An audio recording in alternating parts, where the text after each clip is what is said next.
mata mata mata mata mata mata mata, kila mapepo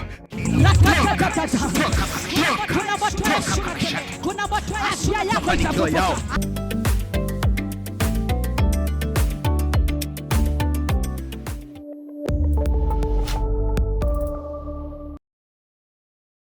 Basi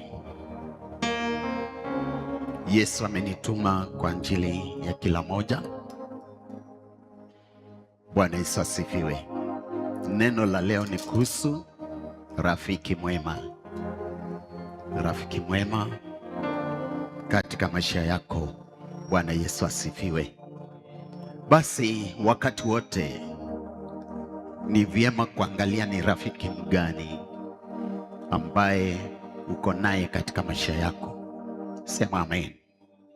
Maana rafiki anaweza akasababisha ukafaulu katika maisha yako, na pia vile vile rafiki anaweza akasababisha ukaanguka katika maisha yako, kila kitu ikaenda mrama, ikaenda kombo na mambo yakaharibika.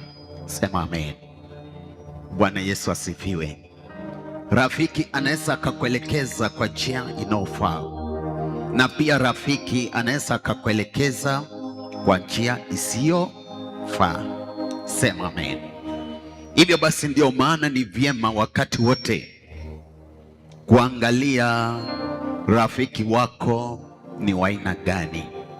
Ni vizuri kuchunguza rafiki yako wa karibu ni wa aina gani. Jambo la kwanza, rafiki wa kwanza anastahili kuwa ni nani? Yohana Mtakatifu 15:12 hadi 14. Rafiki wa kwanza aliye wa kweli anastahili kuwa ni nani? Yohana wa kwanza 15:12 mpaka 14. Neno la Mungu linasema namna gani? Amri yangu ndio hii, mpendane kama nilivyowapenda. Hakuna aliye na upendo mwingi kuliko huu wa mtu kutoa uhai wake kwa ajili ya rafiki zake. Nanyi mmekuwa rafiki zangu mkitenda ni waamuruyo. Siwaiti tena watumwa, kwa maana mtumwa ajui atendalo bwana wake. Lakini nyinyi nimewaita rafiki, kwa kuwa yote niliyoyasikia kwa Baba yangu nimewaarifu. Haleluya. Rafiki wa kwanza anastahili kuwa Bwana Yesu Kristo, ambaye alijitoa mwenyewe kwa ajili ya ukombozi wetu, kwa ajili ya uhai wetu. Bwana Yesu asifiwe. Basi akajitoa kwa ajili yetu tupate ukombozi. Naye anasema yule atakaye kuwa rafiki wake ni yule naye anafuata mapenzi yake, ni yule anatenda kulingana na mapenzi ya Bwana Yesu Kristo. Basi huwa anamfanya huyo mtu kuwa rafiki. Sema amen. Basi rafiki yule mwingine unastahili kuwa naye ni mgani, na ule haustahili kuwa naye ni nani? Methali 18:24. Manake kuna rafiki Mungu, Yesu Kristo mwana wa Mungu, na kuna marafiki wanadamu. Bwana Yesu hajatukataza kuwa na marafiki wa wanadamu. Bwana Yesu asifiwe. Lakini kuna maneno pale Mungu ananena kwa ajili ya marafiki wanadamu. Wacha tukaone Methali 18. Methali 18 mstari wa 24. Neno la Mungu inasema namna gani? Methali 18 mstari wa 24. Neno la Mungu inasema hivi: ajifanyaye rafiki wengi ni kwa uangamifu wake mwenyewe, lakini yuko rafiki ambatanaye na mtu kuliko ndugu. Basi hapa kuna message mara mbili. Kuna marafiki wanaweza kusababisha kuwa na uangamifu. Na pia kuna marafiki wanaweza kuwa zaidi ya ndugu yako. Sema amen. Bwana Yesu asifiwe. Wanaweza wakakusaidia zaidi ya ndugu yako. Basi ndio maana ni vyema ule rafiki unayekuwa naye kuangalia vizuri ni wa aina gani, asije akakuletea uangamifu. Na pia vile vile kuna hao marafiki wanaweza kusababisha ukabarikiwa, ukainuliwa, hanga yako ikafunguka. Sema amen. Na mimi nasema huyo rafiki amekuelekeza kwa njia inayofaa, ukaona Mungu, ni vyema kuzidi kuwa na ule rafiki, usivunje ule urafiki. Bwana Yesu asifiwe. Hata washirika ni vizuri kuwa rafiki na wachungaji. Bwana Yesu asifiwe. Maanake utakuja hapa, Bwana Yesu atanitumia kwa ajili yako, utafunguliwa, utakombolewa. Wakati wa kukurekebisha nitakurekebisha, na wewe utatii na utajipata umeenda kwa njia inayofaa. Basi ukiona umebarikiwa kupita kwa rafiki fulani na bado ule rafiki anazidi kukuongoza kwa njia inayostahili, usimwache. Sema amen. Kama jinsi hatustahili kuacha Bwana Yesu Kristo, maana ni rafiki mwema wakati wote, alinganishwi na yeyote. Bwana Yesu asifiwe. Pia rafiki mwanadamu umeona amekuelekeza, usimwache. Amen. Unajua rafiki mzuri ni ule anakukanya, ni ule anakuambia hapa uendi vizuri, rudi. Bwana Yesu asifiwe. Ni ule anakukemea, si yule anakusifu wakati unatenda kile akistahili. Manake wengi wanatafuta marafiki kama hao wa kukusifu na unaendelea kuingia katika shimo. Bwana Yesu asifiwe. Haleluya. Rafiki anayekuongoza kwa njia inayofaa, basi huyo ndiye rafiki. Rafiki ambaye ako na wewe wakati wa shida, huyo ndiye rafiki. Rafiki ambaye anakushika mkono wakati umeenda chini, unainuka tena, huyo ndiye rafiki wa kweli. Sema amen. Bwana Yesu asifiwe.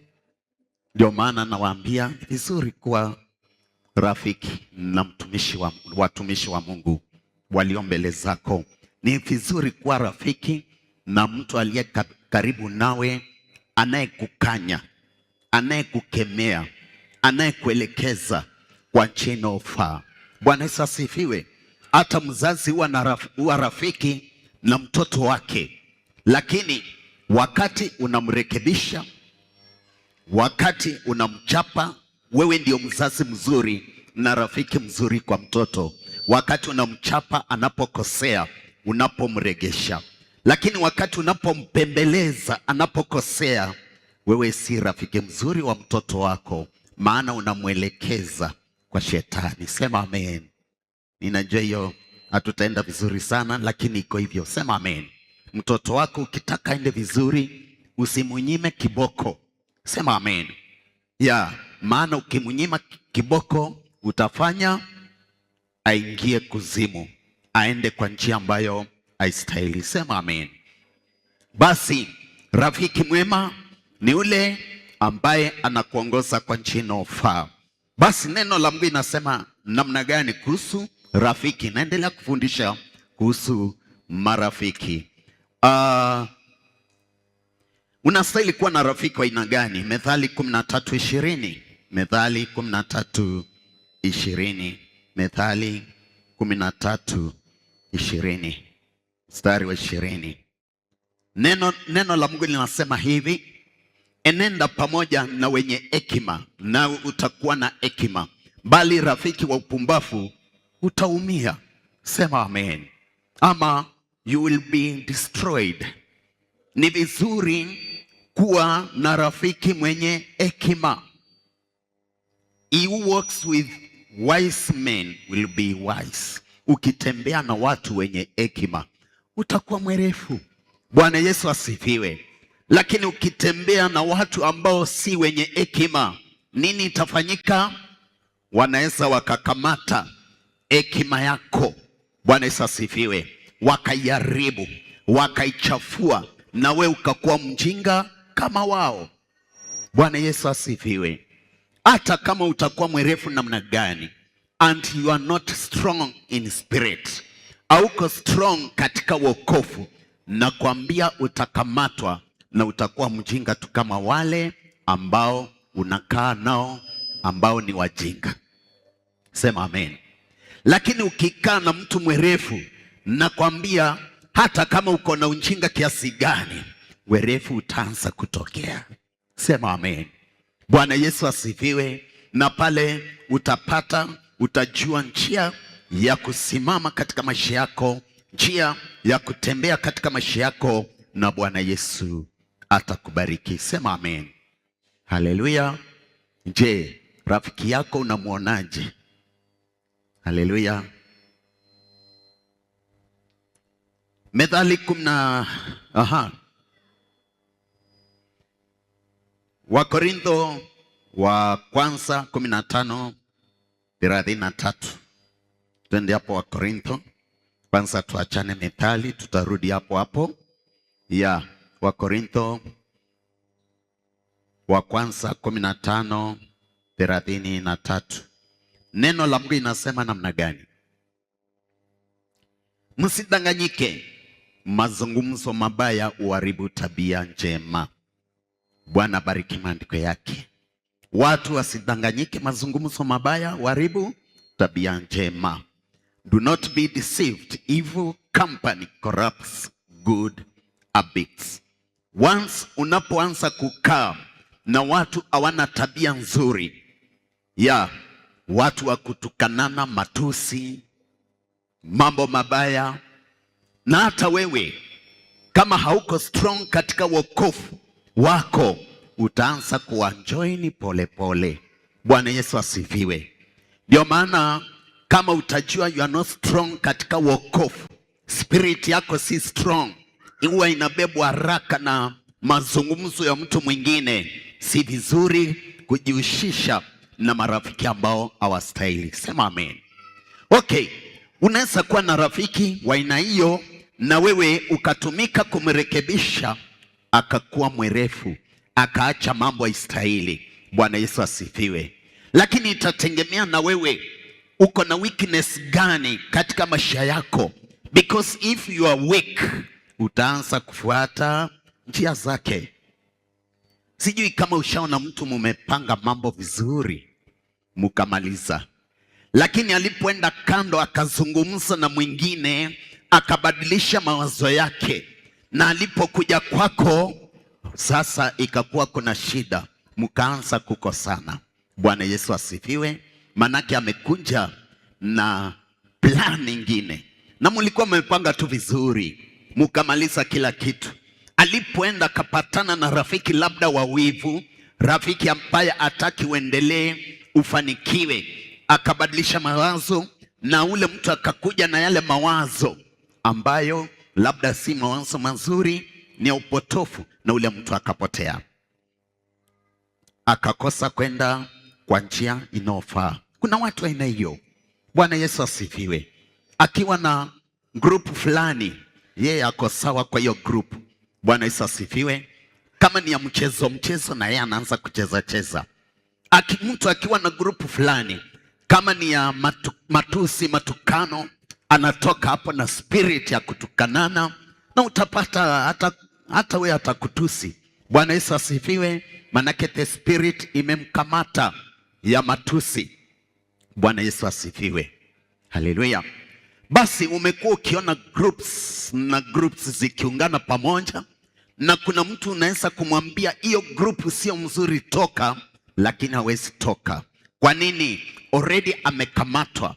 Every group iko na leader, na most of the leaders they have that power in the spirit ya kukamata hawa watu. Ndio maana atapewa heshima.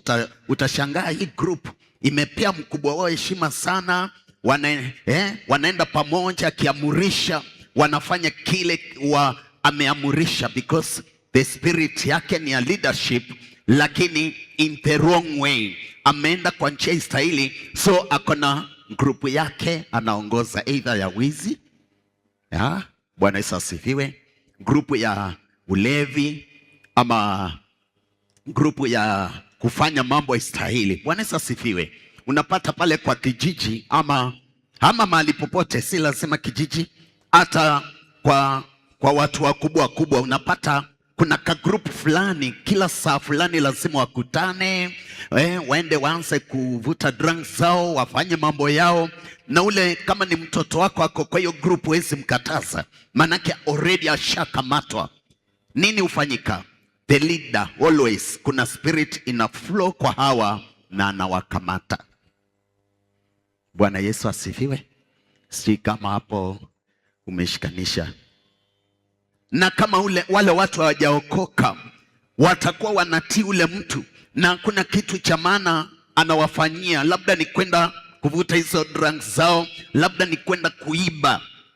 Ukipata kuna watu waizi mahali, kuna group, kuna leader wao, na pengine hata anawatuma tu na yeye anabaki, ama anaenda na wao, ama kile atakachofanya.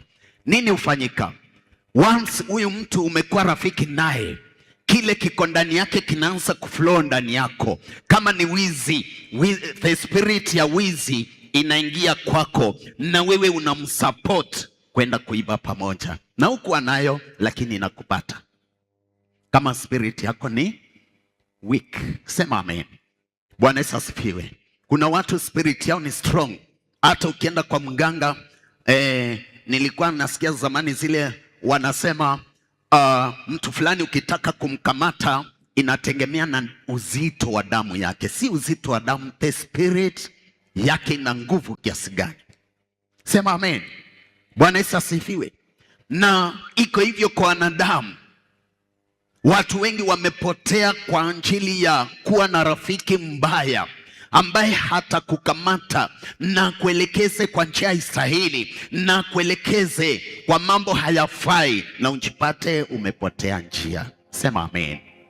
Watu kama hao ni wabaya sana, manake anaweza control your life. Ni rafiki yako, lakini yeye ndiye anakucontrol, ndiye anakuambia vile utaambia mzee jioni. Na muhakikishie umesema kile ashakwambia, na wewe unahakikisha umefanya hivyo, manake spirit yake ina nguvu kiasi ya kwamba ili flow ndani yako na lazima utimize, manake uko na spirit yake iko kwako, inaingia kwako. Bwana Yesu asifiwe. Ndio maana unasikia ustahili kuekelewa mkono na kila mchungaji.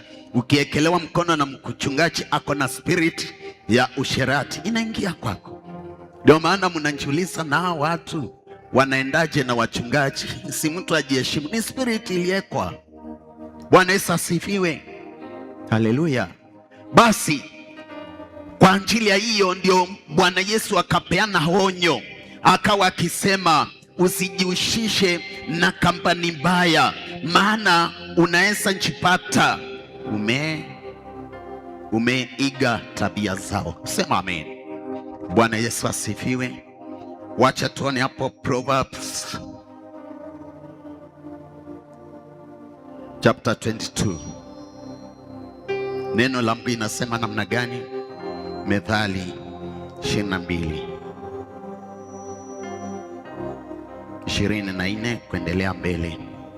Neno la Mungu inasema hivi: usifanye urafiki na mtu mwenye hasira nyingi, wala usiende na mtu wa ghadhabu nyingi, usije ukajifunza njia zake na kujipatia nafsi yako mtego.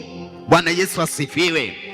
Once unapoanza kutembea na watu hawastahili, hasira imewekwa hapo kama mfano, utajiwekea nafsi yako mtego, utajipata umejifunza tabia zake. Na si kujifunza tu, the spirit inapoingia ndani yako utatamani kufanya hicho ambacho hakistahili. The bad company. Haleluya. Kampani baya, unaweza ukakamatwa. Bwana Yesu asifiwe. Unaweza ukakamatwa pale, shetani akapata nafasi. Wacha tusome pale Psalms, Zaburi 1, Zaburi kifungu cha kwanza mstari wa kwanza. Neno la Mungu inasema namna gani? Heri mtu yule asiyekwenda katika shauri la wasio haki, wala hakusimama katika njia wenye dhambi, wala hakuketi barazani pa wenye mzaha. Bwana Yesu asifiwe. Kuna watu ambao wako na power ya kukupatia advice ambayo haistahili, na ukajipata umeenda kwa njia ambayo haistahili mbele za Bwana. Sema amen. Bwana Yesu asifiwe. Kampani yako ni gani? Anza kupima hao marafiki, anza kuwapima na uangalie. Ukienda karibu na wao, most of the time unaanza kuiga tabia zao. Kama ni wa mchezo na wao unaanza kucheza. Bwana Yesu asifiwe. Na kuona watu flexible, wanajua kwenda na kila company. Na uangalie spirit yako vizuri. Ukiona ukikaribia mtu wa mchezo unaanza kucheza naye. Ukienda kwa mtu ako serious na wewe unakuwa serious. Ukienda kwa mtu ambaye anafanya biashara unafanya, ujue spirit yako iko weak. Unaweza naswa na mtu ambaye anafuta sigara na ukaanza kufuta ukikaa na yeye. Sema amen. Mimi nime experience mambo kama hayo. Mimi ningelelewa kwa njia inayofaa, singevuta sigara, singekunywa pombe. Bwana Yesu asifiwe. Maana zote nilianza kuzitumia sigara na pombe kwa ajili ya company. Company ya kwanza ilikuwa ni my cousin. Alikuwa anafuta sigara, akibakisha na anaambia wewe ni mwanaume, siwe mwanaume, guza na mimi ananinasa, na mimi nafuta kidogo na malizia. Ikaenda hivyo, nikaanza kuitisha mwenyewe, si unipe nimalizie. Alafu sasa hiyo ninakoa, hata inanga amani. Unakoa sasa, unasikia kizunguzungu, unasikia vizuri. Sema amen. Mwisho wake nilienda mwenyewe kwa duka, nikasema nipewe Sportman sigara, na nikanunua kiberiti, nikaakisha mwenyewe baada ya kufundishwa na kampani mbaya. Sema amen. Katoka hapo, kuna mwingine alinifundisha pombe pia hivyo hivyo, nikajipata hata pombe naweza kujiitishia mwenyewe. Sema amen.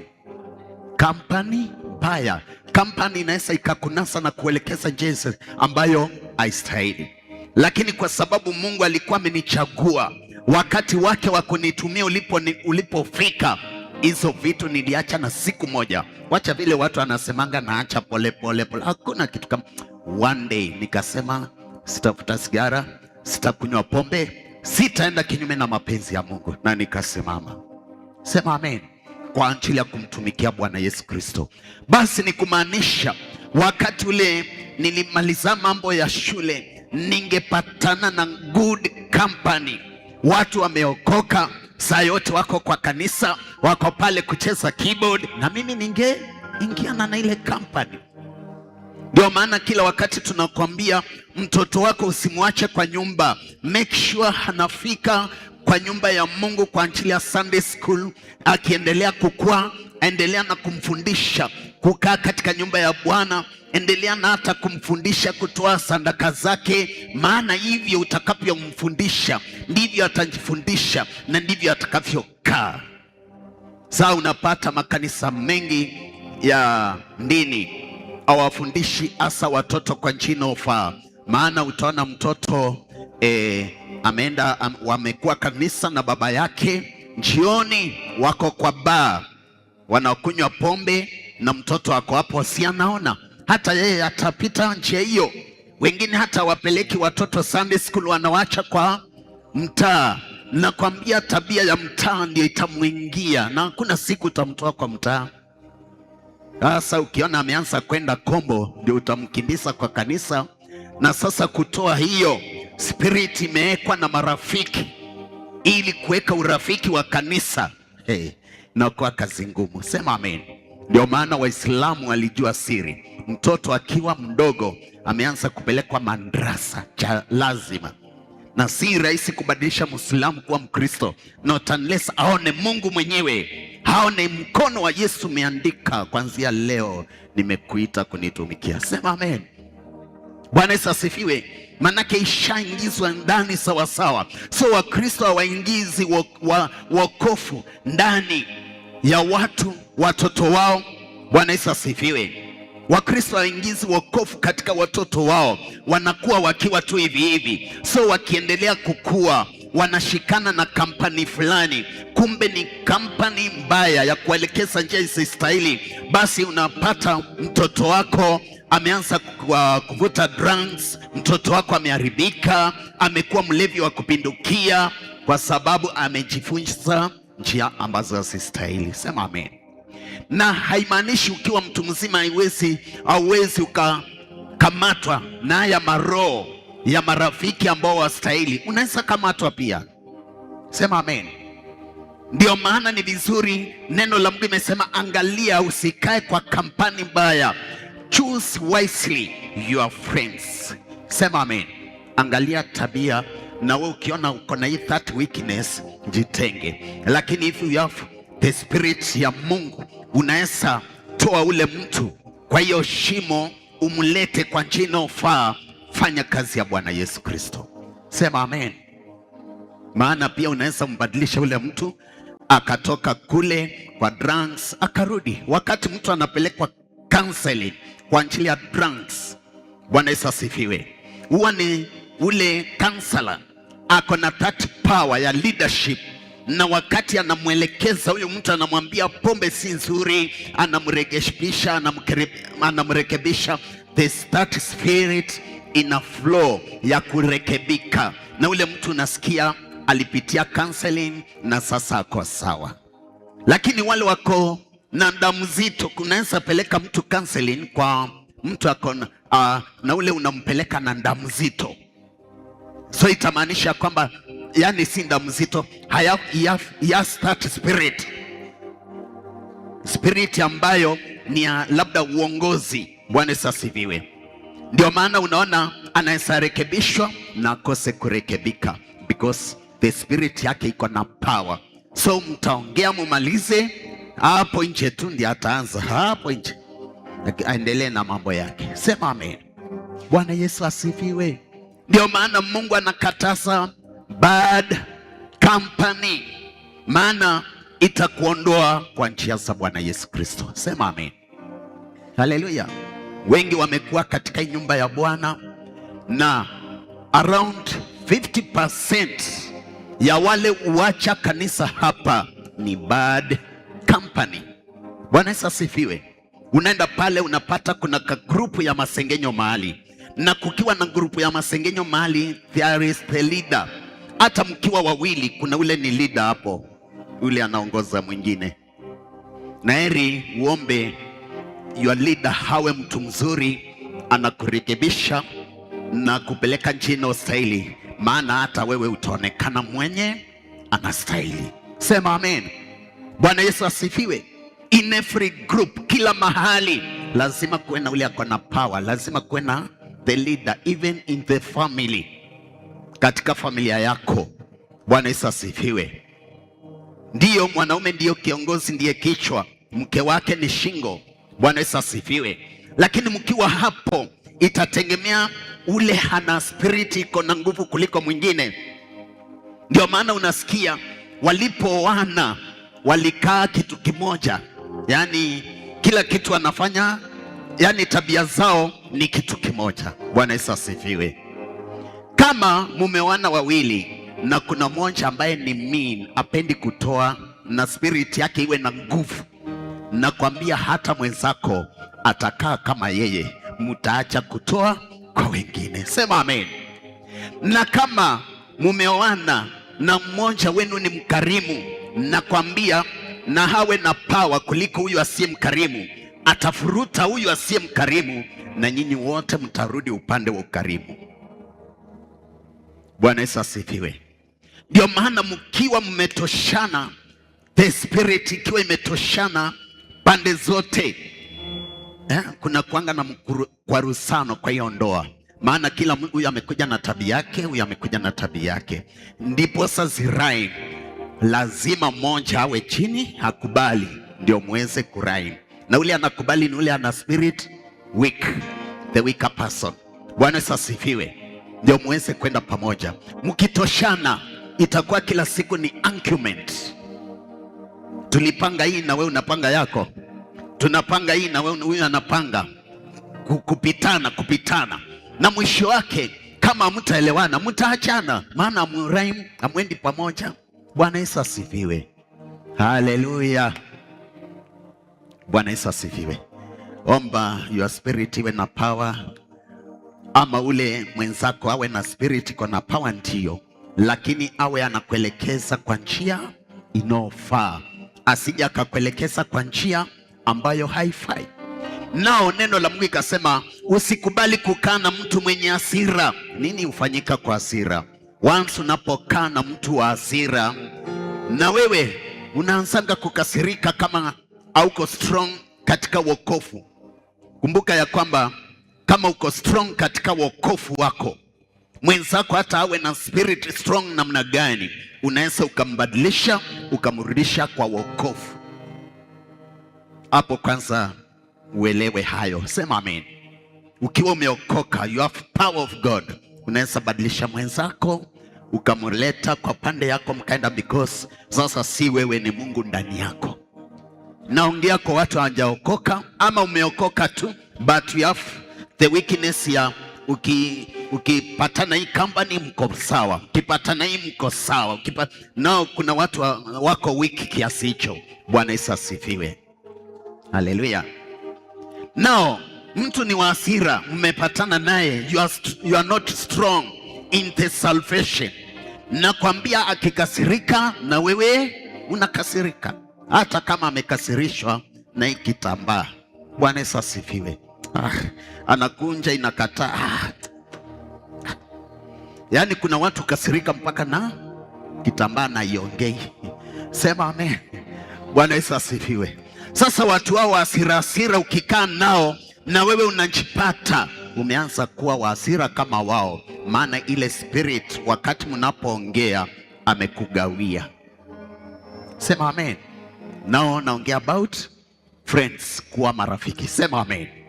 Haleluya.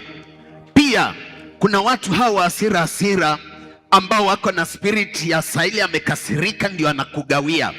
Sijui kama ushapatana na mtu halafu umemuuliza kitu vizuri, lakini amekasirika, amekujibu vibaya, na wewe unajipata roho imeanza kukimbia. Ujue sasa spirit imeanza kuingia. Bwana Yesu asifiwe. Na wewe utawaka kwa hasira. Ndio maana Yesu husema kwamba heri yule anajikontrol kwa hasira, maana atajitenga na kufanya maovu. Sema amen. Watu wa hasira ukikasirika, most of the time ni wagadhabu. Utapata umepigana. Bwana Yesu asifiwe. Utapata hata mambo imeenda vibaya kwa maisha yako, maana umefanya kila kistahili. Utashtukia umechapa mtoto vibaya, akabingirika, ndio ukarealize ni kama nimempiga zaidi ya kiasi yake. Watu wa hasira, Yesu anasema usikae nao kama hauko strong. The spirit ya hasira inaweza ingia ndani yako na ikamea, na wewe ukaanza kuwa wa hasira. Sema amen. Ndio maana utasikia fulani kabla hajaoa alikuwa na roho safi, sasa amejawa na hasira kama yule alioa ama kama yule alimuoa. Bwana Yesu asifiwe. Haleluya. Unajua watu wakianza wanakwanga wazuri, for example kwa ndoa. Bwana Yesu asifiwe. Lakini wakiendelea ile tabia inaanza kujitokeza. Ni vizuri kuangalia sana na kuwa kiafu. Hata urafiki tu wa kawaida, kuna ule urafiki family friends. Bwana Yesu asifiwe. Once unapokuwa na rafiki wa roho fulani, inaanzanga kuingia kwako polepole. Sema amen. Ndio maana hata mara nyingi tunawaambia usiwe, chunga marafiki wako. Most of the time tunawaambia hivyo, chunga marafiki wako.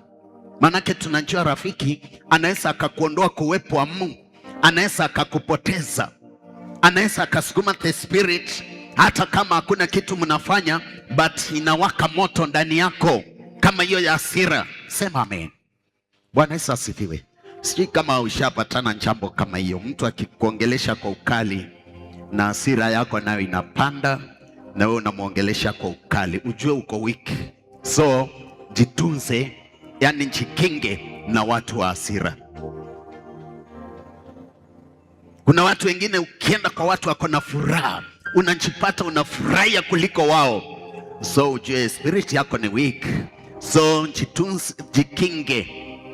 Usikuwe marafiki na watu ambao wanafanya kila kistahili, maana hata wewe utakamatwa na utajipata umefanya hayo ambayo haistahili. Sema amen. Kuna watu ambao pia nimesema 50% ya wale wametoka kwa nyumba ya Bwana hii ni kwa ajili ya kampani mbaya, kupatana na mtu ambaye anaanza kukuambia maneno mabaya. Labda ilifika wakati akapatwa na wivu kwa ajili ya wachungaji, kwa ajili ya kanisa. Most of the time watu wa na wivu sana kwa mke wa mchungaji. I don't know why. Ukiona amepata gari mpya, roho inawaka. Kuna mwingine iliwaka mpaka akaanza kusema si hiyo ni ile pesa mnachanga hapo ndio amenunua gari. Njoo sijui nini alikula yake. Bwana Yesu asifiwe. Sasa mtu kama huyo ataanza kuongea maneno haistahili. If your spirit is weak, utasikiza maneno yao, atakukamata, na kisha kukamata atakuwa na power ya kukwambia usiende hiyo kanisa, na kweli utaenda. Utaenda. Sema amen. Bwana Yesu asifiwe. Hasa ukiwa na that spirit of leadership, your spirit most of the time ina power ya kucommand. Bwana Yesu asifiwe.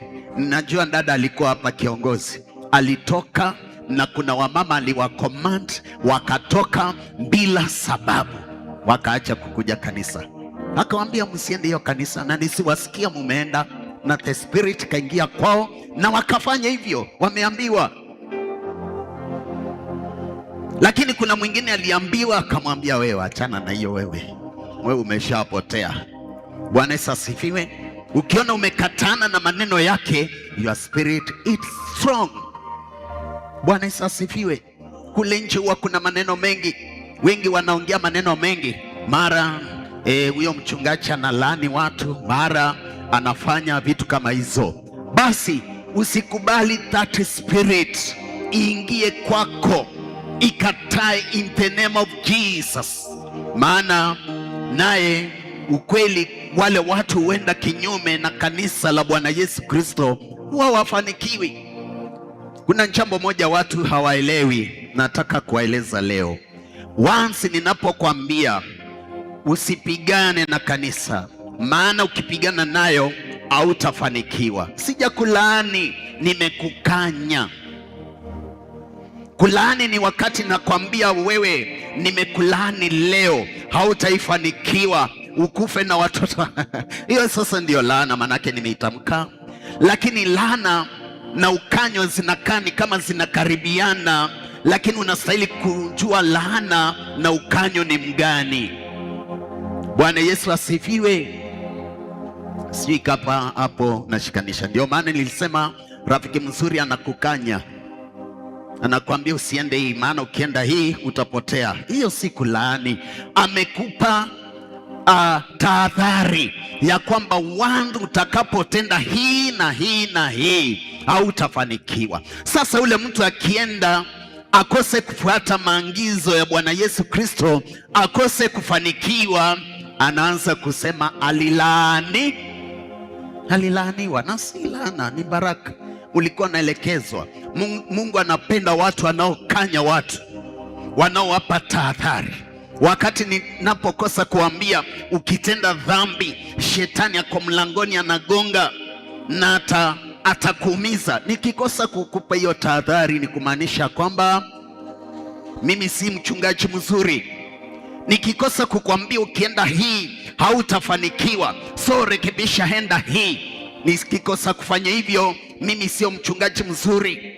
Nisipokukanya, nisipokuelekeza, haleluya, na nisipotumika pia kwa ajili ya vidonda vyako vya moyo kupona. Bwana Yesu asifiwe. Maana ninaweza tumika pia kwa vidonda vyako kupona kwa ukanyo. Unasema kumbe mchungaji anichukii. Nakwambia wale watu wanakanywa sana na wachungaji ndio wanapendwa sana. Asijasema kuna mtu nachukia. Kila saa ni wewe tu, kila saa ni wewe unaonekana. Kuna mahali Yesu anataka uende. Yesu anakupenda. Si ushangilie Yesu kwa makofi. Haleluya. Bwana Yesu asifiwe. Kwa hivyo hakuna mzazi ukanya mtoto ambaye hampendi, anakanya mtoto anayempenda. Unachapa mtoto ambaye unampenda. Yule umpendi, shauri yake, potelea mbali. Hata ukipotea shauri yako. Lakini kama Mungu anakupenda, Mungu anatumia mtumishi wake kwa ajili yako ili kurekebisha, basi tofautisha kulaaniwa na kukanywa na kuelekezwa katika njia za Bwana Yesu Kristo. Bwana Yesu asifiwe. Ndio maana ustahili kuwa na kampani inayokuambia maneno ambayo haistahili, ili usikamatwe mawazo na kuelekezwa njia ambayo haistahili. Sema amen. Bwana Yesu asifiwe. Rafiki yako ni mgani? Anakuelekeza aje? Mkipatana huwa anakuambiaje kuhusu washirika, kuhusu wachungaji, kuhusu kanisa, kuhusu historia? Chunga sana asiwe ni ile bad company ambayo inaweza kamata mawazo na ikakuelekeza jambo istahili. Sema amen. Watu wengi tulikuwa tunawaambia fulani fulani usikubali akuje kwako. Akija tu kwako wewe utaacha kanisa. Na ilikuanga hivyo. Huyo mtu akienda tu kwa hiyo nyumba, hatua ya kwanza ni kusema kuna joto, anatoa nguo za juu, analala na anaenda usingizi kabisa. Akiamka hivi, wewe hautakuja kanisa tena. Inaisha hivyo. Watu hawakuelewa. Bwana Yesu asifiwe. Kama kuna mtu alikuja kwako aina hiyo, ukaona amelala usingizi na akaamka na bado unakuja kanisa, your spirit is strong na wokovu wako ni wa kweli. Sema amen. Bwana Yesu asifiwe. Mimi naongea vitu za ukweli, vitu zinaonekana. So bad company inaweza ikakuondoa kwa uwepo wa Mungu kwa njia za Bwana, na ukaenda ile njia istahili, na shetani akapata nafasi akaharibu njia yako, ukajipata umepotea, ukajipata uendi ile njia inayostahili. Bwana Yesu asifiwe. Kampani yako ni gani? Ni gani? Kuna watu kampani yao ni wale washatoka kanisa. So ukiwa na hao sasa, hapo uko 50-50. Maana kuna kila siku atakwambia maneno ya kukwaza moyo wako. Mchungaji ako hivi, apostle ana kwa hivi, si overseer, si ya kukwaza.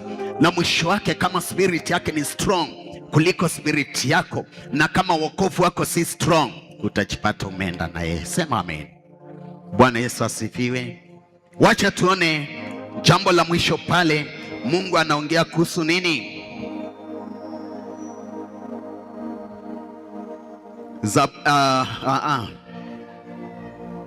Malaki 3:14 mpaka 18. Watu wengi nimeona wamezuilika baraka zao kwa ajili ya bad company. Wakati wote kama ni kubarikiwa inaendeshana na kutoa, na hakuna wakati itabadilika. Sema amen. Ndio maana unaona hata wanasiasa wanajua kutoa. Maana wanajua wakitoa kuna uregesho mahali. Bwana Yesu asifiwe. Haleluya. Ndio akija hapa utasikia akisema ni kazi gani unaweza wafanyia, ni wapi mchamalizia, anasema nitamalizia. Anajua kile anafanya. Lakini most of the time wa Kristo tunataka kusaidiwa tu. Ningetaka hata mkubwa mmoja akija hapa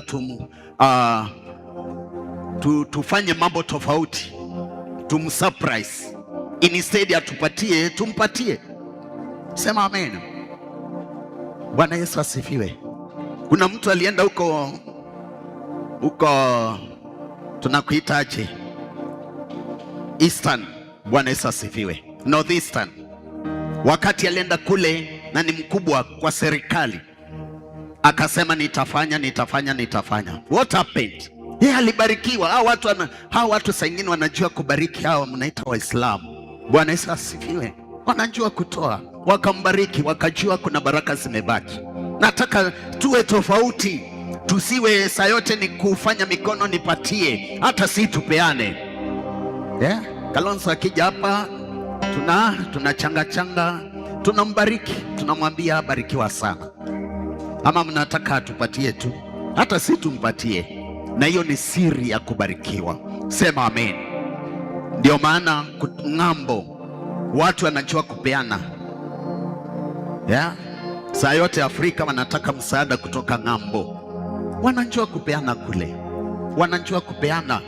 Hata nguo za mitumba wanapeana bure, ni vile tu inalipisha kosti ya mali zinawekwa, ndiposa sisafirishwe kuleta huku, ndio na sisi sasa tununue. Otherwise ni kama huwa wanapeana free. Bwana Yesu asifiwe. Kuna yale magari inapita huko, ile nguo unaacha unatupa, ni kama kutupa tu, kupeana, endeni mkapewa. Afrika wapeni. Bwana Yesu asifiwe. Ambapo si ati ni nguo mbaya, ni vile nao ni matajiri, hawafai nguo sana. Basi haleluya. Kupeana kuna sababu. So ukipatana na mtu ambaye ni rafiki ambayo si mzuri, atakuzuilia kutoa, na pale utapata shetani amepata nafasi ya kukamata baraka zako. Malaki 3:14 mpaka 18. Wacha tusikie neno la Mungu inasemaje. Neno la Mungu inasema hivi: mumesema kumtumikia Mungu hakuna faida. Ni watu walikuwa naongea wakisema kumtumikia Mungu hakuna faida. Kwa hivyo hiyo ilikuwa ni kampani baya, kwa sababu inajaribu kuchallenge wale wanamtumikia Mungu katika roho na kweli. Na tumepata faida gani kwa kuyashika maagizo yake na kwa kwenda kwa huzuni mbele za Bwana wa majeshi?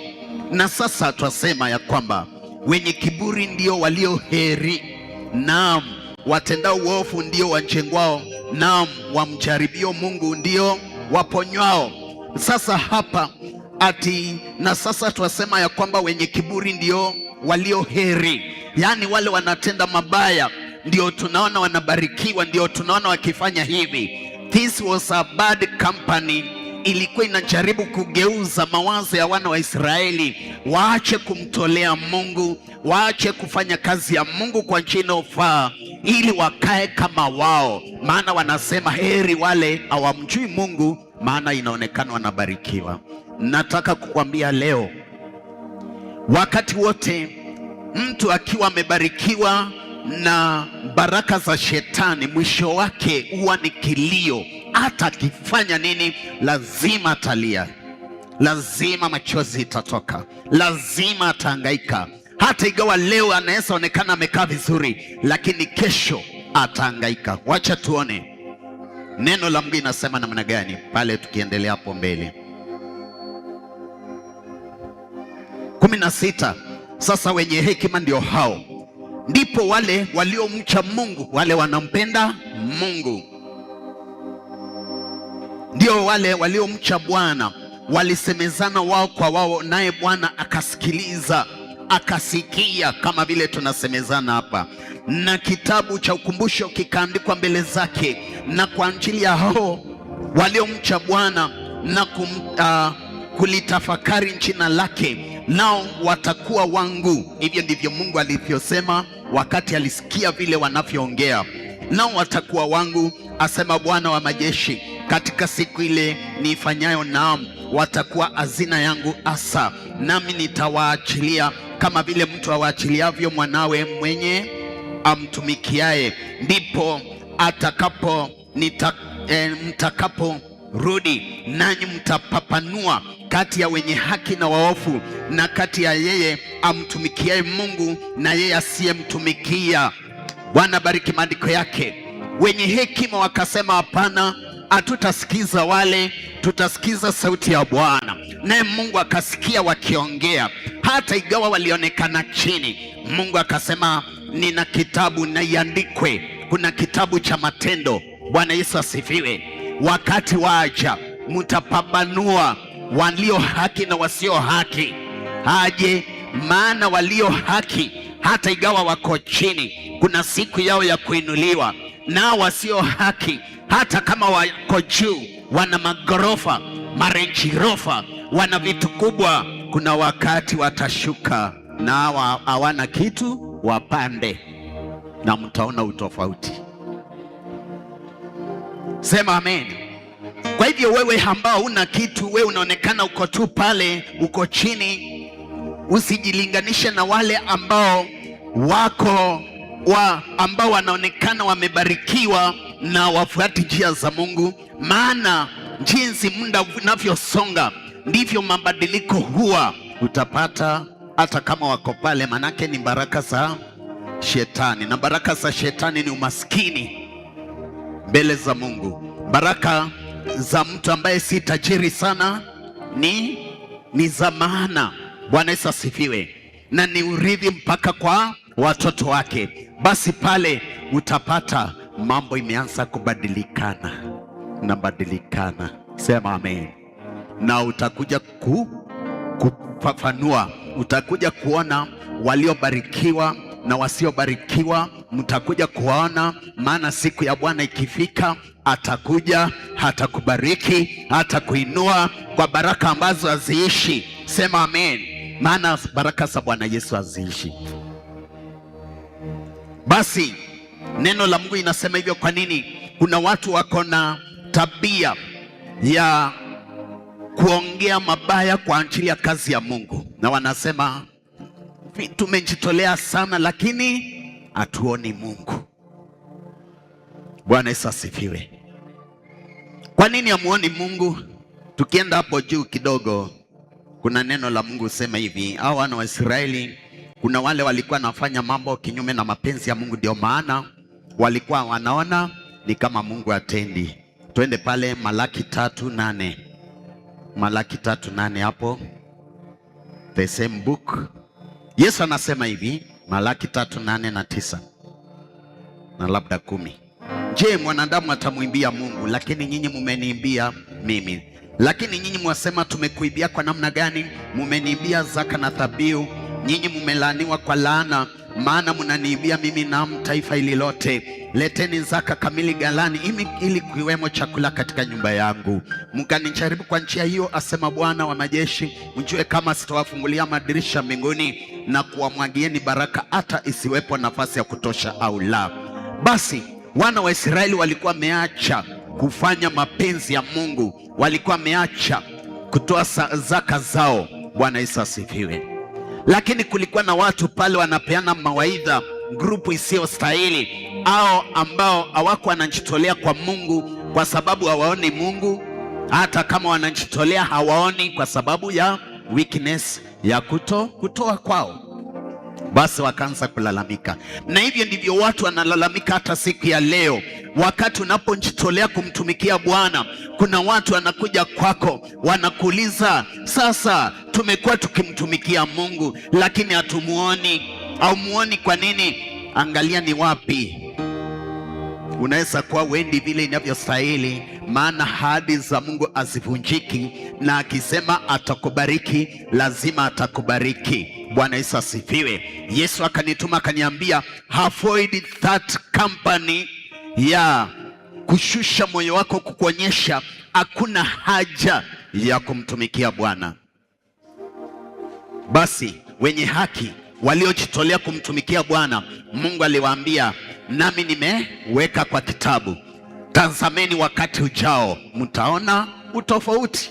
Kwa sasa unaweza kosa kuona utofauti, lakini wakati ujao utaona utofauti. Ndio maana watu wako hapa, wako tayari kumtumikia Bwana kwa mali yao, kwa fedha yao. Wakati ujao utaona utofauti. Hata kama sasa unaona ni kama uko chini, ni kama ufanikiwi, ni kama uendelee, lakini wakati waja, manake ahadi ya Mungu haivunjiki milele, lazima utaona utofauti. Utaona watoto wakibarikiwa, ukiendelea. Yule alikuwa anashinda kwa baa na raha zake na magari kubwa, unapata ameishiwa, hata anaanza kukopa kwako kwa wakati ujao. Lakini wewe unaendelea kufanikiwa tu, hata kama uoni ukifanikiwa kwa haraka, lakini Yesu anakubariki.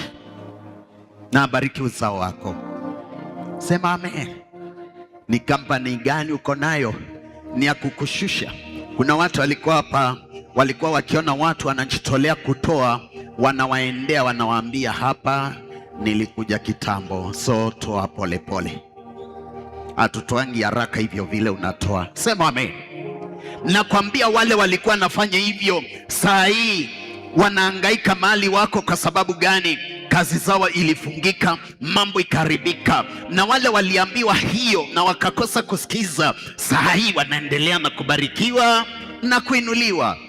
Lazima neno la Mungu itimie. Utawaona hao ambao wanatenda maovu na wale wanatenda haki. Utaona utofauti wao, na utofauti wao ni wale ambao wanatenda haki, Mungu yu haja kuwabariki na kuwainua na kutenda mambo makubwa.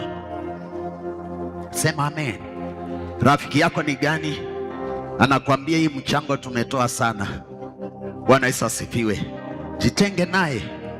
Kazi yapo ni watu kuitishwa pesa. Jitenge na huyo mtu, otherwise atakuelekeza njia istahili. Bwana Yesu asifiwe. Na hata hapa si mahali ya kuitisha pesa ovyo ovyo. Mimi hakuna mtu nishaipigia simu nikamwambia sina chakula, sijalipa nyumba. Hata wakati nilikuwa nakaa kwa nyumba ya kukondisha, sijaipigia mtu simu mimi. Sema amen. Maana ninajua aliyeniita, na anajua nyumba inastahili kulipwa, anajua nastahili kubarikiwa. Hata sasa anajua gari zinastahili kubadilishwa, tupewe zingine mpya, anajua. Bwana Yesu asifiwe. Yeye anajua kila kitu. So mimi sitakuja niwaambie tuchange kwa ajili ya gari, no. Anajua. Na hata ikishika, Mungu aliniambia juzi, kuna wakati wacha watakuwa nashikana watu kama 10, na shtukia napewa funguo. Nikasema asante.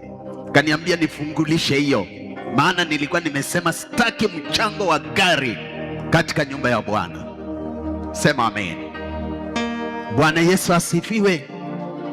Basi kampani yako ni gani? Ni wa kukushusha, ni wa kukurudisha nyuma. Maana mtu ambaye anakwambia usiwe mkarimu, huyo ni adui yako, kwa ajili ya kukusukumia roho ya umaskini katika maisha yako. Hawe mzee wako, hawe mke wako, hawe ni rafiki, mali popote pale yuko, anakusukumia roho ya umaskini. Kama ni mzee anakukataza, ujue hapo mbele sasa kuna shida. Not unless sasa Mungu akubariki, awabariki tu kwa neema yake juu yako. Sema amen. Hapa kuna watu wazee wao wanabarikiwa juu yao. Juu unakuja kanisa na wewe unajitolea kwa kidogo uko nacho. Kuna wake wanabarikiwa juu ya wazee wao. Bwana Yesu asifiwe. Kuna watu hapa wanabarikiwa kwa ajili labda juu ya watoto wao, juu mtoto ni mkarimu. Bwana Yesu asifiwe. Kampani yako ni gani?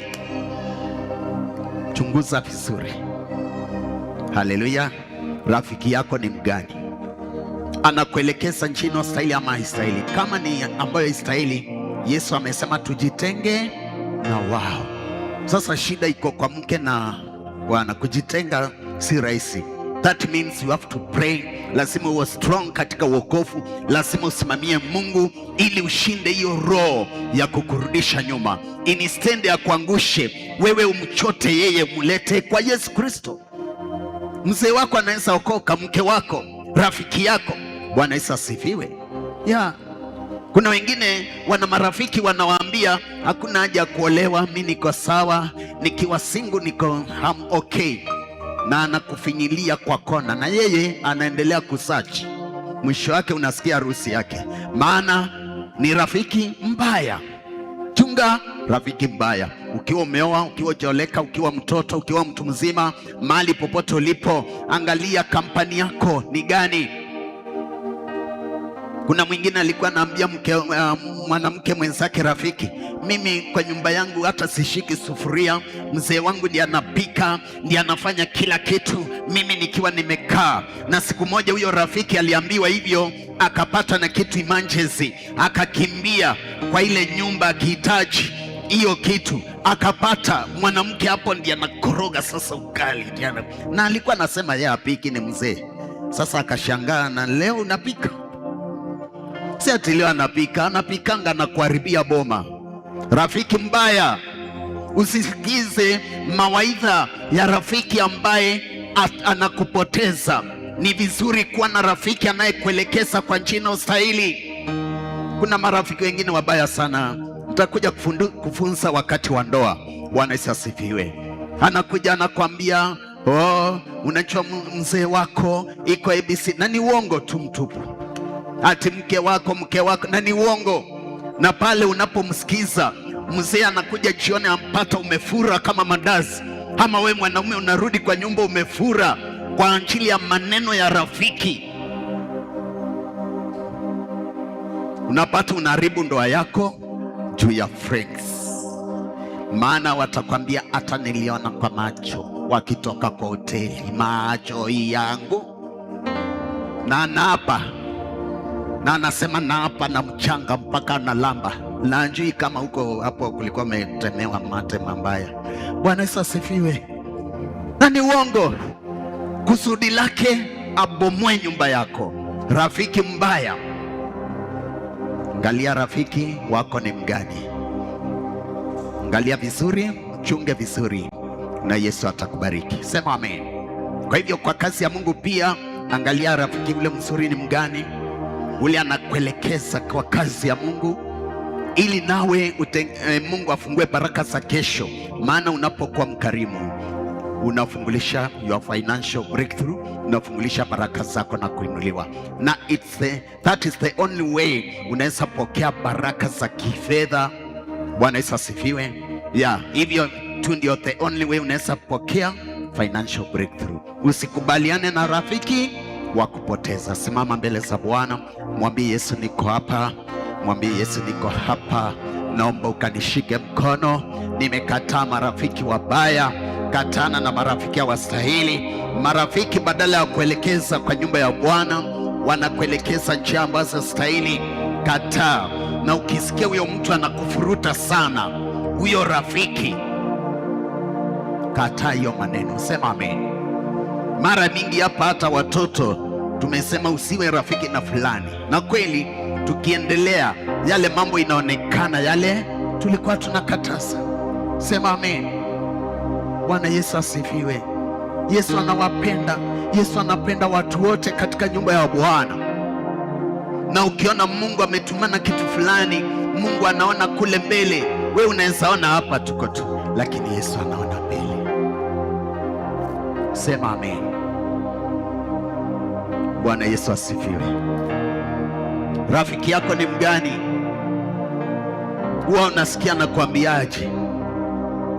Kisikia unasikia ni kama unaweza mjoin, na nakwambia uache kanisa, kimbia mapema kabla hujaacha kanisa.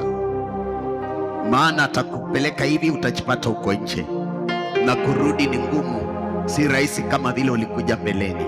Lakini mimi husema kama ingekuwa mimi ningerudi, in Jesus name. Sema amen. Bwana Yesu asifiwe. Maneno huwa na power. Kwa hivyo kuna mtu atakuongelesha na maneno na kamate mawazo na uone ni kweli. Sema kweli, hapa ni kweli. Hapa ni kweli. Hata wewe usikie umeanza, sijui kama ushaona mtu amekuja kwako amekwambia ubaya wa fulani, na wewe ukaanza kusikia kumkasirikia hata wewe, na haja kukosea na unamkasirikia. Kwanza wengi wamenikasirikia na mimi sijawakosea.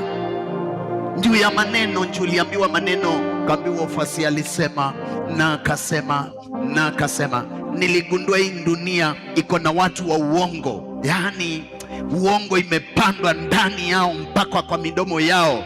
Ndio maana Mungu husema apendi midomo ya hila, midomo ya uongo. Bwana Yesu asifiwe. Hata kudanganya, na utaona ni kweli.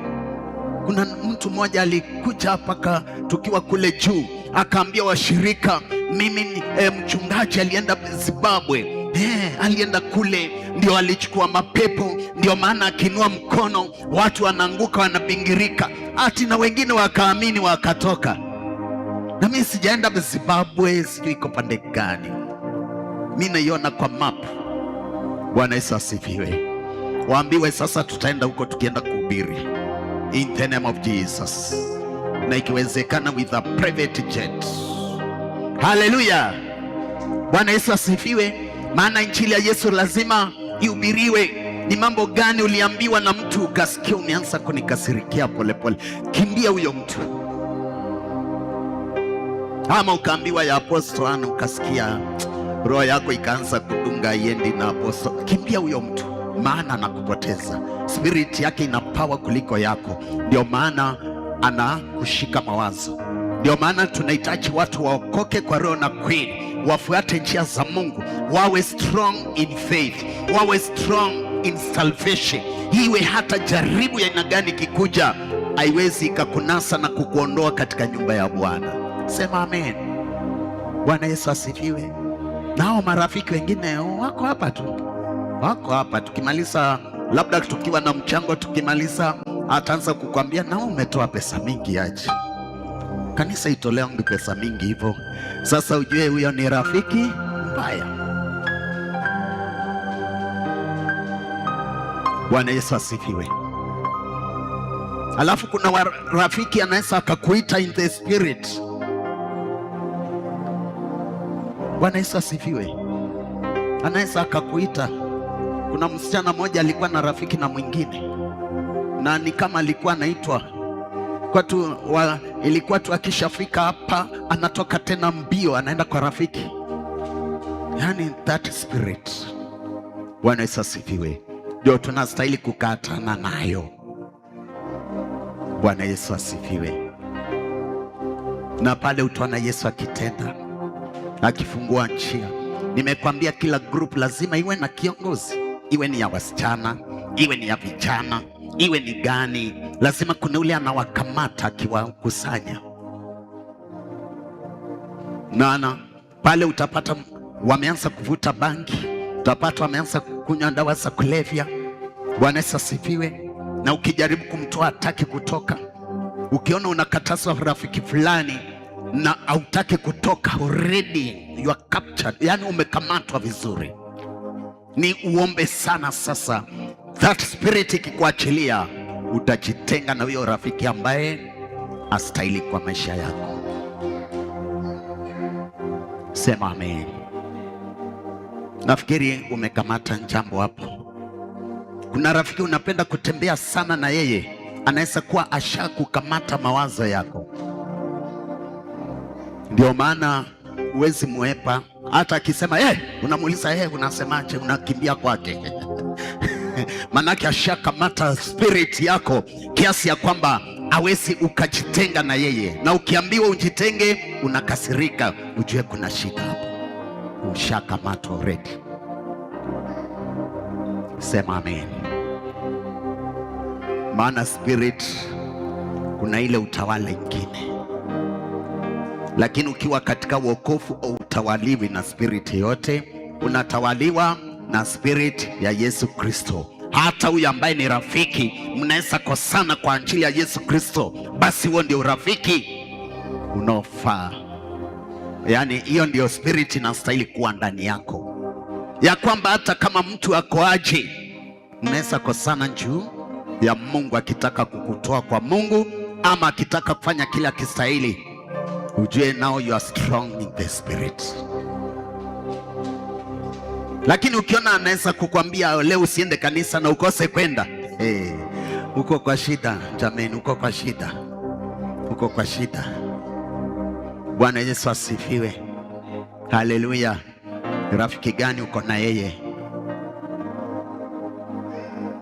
ambaye alikuingiza labda kwa chama fulani, ukijaribu kutoka na kwambia jaribu kutoka, unasema sitaki kukosea fulani, unarudi, ashakukamata. Si lazima kuweke kwa chupa. Bwana Yesu asifiwe. Mtu yote ana command maisha yako, akiyaelekeza njia istahili na unatii, huyo umekuwa mtumwa kwake katika ulimwengu wa rohoni. Umekuwa mtumwa. Sema amen. Sikubali kuwa mtumwa. Be strong in the spirit. Katika wokovu wako be strong, na utakuwa na uamuzi wako kupita kwa nguvu za Bwana Yesu Kristo. Watu hawatakuamrishia maisha yako, lakini utaamua kulingana na vile Yesu Kristo anapokuelekeza, aidha kupita kwa watumishi wake ama kwa watu walio na Mungu ndani yao. Sema amen. Bwana Yesu asifiwe. Kama jinsi tulivyo na Mungu ndani yetu, that's why nikikwambia saa hii kaa chini, hebu mkae chini, simama. I have that power. Bwana Yesu asifiwe. Na unatii. Sasa lazima utii, na si mimi, ni Roho Mtakatifu, in the spirit. Mungu ndiye amepeana hayo mamlaka ya vile. Hata wakati hapa unaambiwa cheza cheza, alafu kijana anakuambia ruka sana, unaongezea already ako na the power of the Holy Spirit. Sasa si shetani. Sasa mimi siongozi na shetani na siongozi na roho yangu, naongoza na Roho Mtakatifu. Ameniamurisha nisimame hayo masaa yote, na mimi nakuamurisha unatenda. Hiyo ndio spirit inatakikana katika maisha yetu. Lakini wakati nitakuelekeza njia istahili, niondoke kwa Mungu, naye Mungu anaondoka kwangu, na akishaondoka hata wewe hautasikia kukuja, manake you are coming because of God, si because of overseer ama apostle, kwa ajili ya Mungu. Bwana Yesu asifiwe. Ndio maana unasikia uko na amani unapokuja kwa nyumba ya Bwana. Ndio maana unasikia ukiwa hapa, kile ninakuamurisha unasikia kukitenda, manake si mimi, ni Mungu ndani yangu ananitumia kama kijiko ya kukula chakula. Sema amen. Bwana Yesu asifiwe. So ukipata mtu wa dunia anakuamurisha hivyo, kimbia mapema, kimbia. Bwana Yesu asifiwe. Asija akakuamurisha kufanya kile akistahili. Sema amen. Tulienda mahali kwa sherehe fulani, alafu mtu fulani akataka kutuamurisha tucheze nyimbo ya dunia. Tulimwambia si, hatuwezi, because spirit yetu ni strong. Lakini wale spirit yao si strong, walienda kucheza na wameokoka, wanacheza ya dunia kabisa na wameokoka, manake spirit yake. Lakini kwa sababu spirit yetu ni strong katika wokovu, so hatuwezi kubaliana hiyo, tutakosana, hata tutaiachia katikati, twende zetu. Sema amen. Because you are strong in the salvation. Be strong in the salvation, na Mungu atatenda kwa ajili yako, atafungua njia zako. Wacha Yesu Kristo awe rafiki mwema. Yule mwingine, watumishi wa Mungu wanaoabudu Mungu kwa roho na kweli, kuwa rafiki wao. Bwana Yesu asifiwe. Kuwa rafiki wa mshirika ambaye unaona anaenda na mapenzi ya Mungu, anaofanya kile kinachostahili. Kuwa rafiki na mtu ambaye anakuelekeza kwa njia za Bwana Yesu Kristo, maana hata akikuamurisha si yeye, ni Roho Mtakatifu.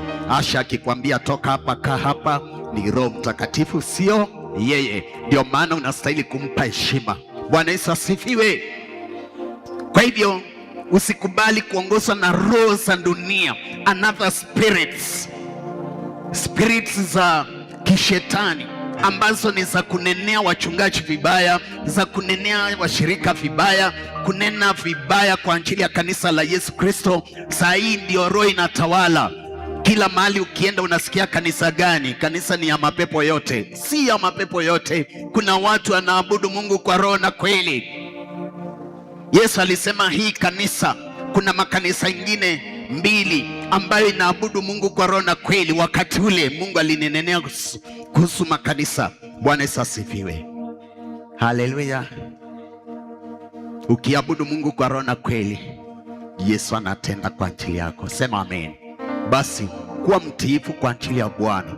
Jinsi mtumishi wa Mungu, watumishi wamekuwa watiifu kwa Yesu Kristo, nawe kuwa mtiifu kwa Yesu Kristo, kupita kuamrishwa ama kuongozwa na watumishi wa Mungu, na Mungu atatenda kwako. Ukikanywa na mtumishi wa Mungu, si yeye, ni Roho Mtakatifu. Akikwambia ukipita nje utapotea, si laana, usipite, pita ile inastahili na utabarikiwa, maana ni Roho Mtakatifu. Inua mikono yako mbele za Bwana, mwambie Yesu, niko hapa, nisikie, nitenganishe na marafiki ambao wastahili. Mwambie Yesu akutenganishe nao marafiki ambao ukisikia tu wakikohoa unakimbia kwao, unawauliza ni nini. Jitenganishe nao marafiki ambao hawajaokoka, ambao wanafuata njia ambazo hazistahili. Jitenge nao marafiki ambao wanakuelekeza kwa mipango ya kando. Jitenge nao marafiki wanakuelekeza njia ambayo istahili. Mwambie Yesu akutenge nao siku ya leo. Marafiki wanaokuzuia wewe kufanya kazi ya Bwana Yesu Kristo kwa kujitolea, jitenge nao, maana kuna kubarikiwa, kuna kuinuliwa kwa wote wenye haki wanaofuata njia za Mungu kwa roho na kweli. Utofauti utaonekana. Yesu amesema utofauti lazima uonekane. Bora tu muda huwepo, naye atajitukuza kwa ajili ya watu wake. Nyenyekea mbele za Bwana, mwite leo. Bwana, niko hapa na kuita siku ya leo. Kama kuna marafiki ambao wastahili kwangu, nimewakataa, nimewaondoa kwangu. Kwa jina la Yesu Kristo, nafungulisha marafiki ambao wanaotokana na wewe Yesu Kristo, waje katika maisha yangu in the name of Jesus. Kwa ajili ya watumishi na washirika, nafungulisha marafiki wanaostahili, waje kwao kwa jina la Yesu Kristo. Wale marafiki ambao wastahili wote nawatenganisha nao katika jina la Yesu Kristo. Ninawatenganisha na wote wastahili. Bora tu Bwana wakabadilike, wakarudie njia zako. Wakirudia njia zako, basi warudi kuwa marafiki wa kweli in the name of Jesus. Tunawadai wote waliofungwa na shetani wakafunguliwe, waliofungwa na roho za shetani, roho za hasira, roho za masengenyo, roho za kuongea mabaya, tunawadai katika wokovu wa roho na kweli. Tunawaita wakakombolewe, waje kwa Bwana Yesu Kristo, waje kwa Yesu Kristo, wafunguliwe kuanzia sasa, ili kufanywa marafiki wema kwa jina la Yesu Kristo. Tumekataa kazi yote shetani, tumekataa kazi yote ya giza katika jina la Yesu Kristo. Nimefungulisha marafiki wema katika jina la Yesu Kristo. Nimefungulisha hao ambao si wema, wakafunguliwa, wakamkombolewe, wakarudia njia za Mungu na wakawe marafiki wema kwa jina la Yesu Kristo. Ninawafungulisha wote. Yesu linena ya kwamba hata maadui unaweza wabadilisha kwa marafiki. Tunatabiria wakabadilike sasa kwa jina la Yesu Kristo. Tunatabiria wakabadilike, wakawe marafiki wema kwa jina la Yesu Kristo, mwana wa Mungu. Asante Bwana kwa ajili upendo wako. Tunawadai wote wapate kufunguliwa. Asante Bwana kwa ajili upendo wako. Bwana, ninaomba Roho Mtakatifu katawale juu yetu, tukawe strong in faith, tukawe strong in salvation. Kwa ajili ya wale ambao wako kwa njia za Bwana, tukawarejeshe katika njia zako kwa upole na kwa neema yako ya kipekee, kwa jina lako Yesu. Asante Bwana kwa ajili upendo wako, kwa jina la Yesu Kristo mwana Mungu naomba na kuamini. Amen, amen. Mtu aseme amen.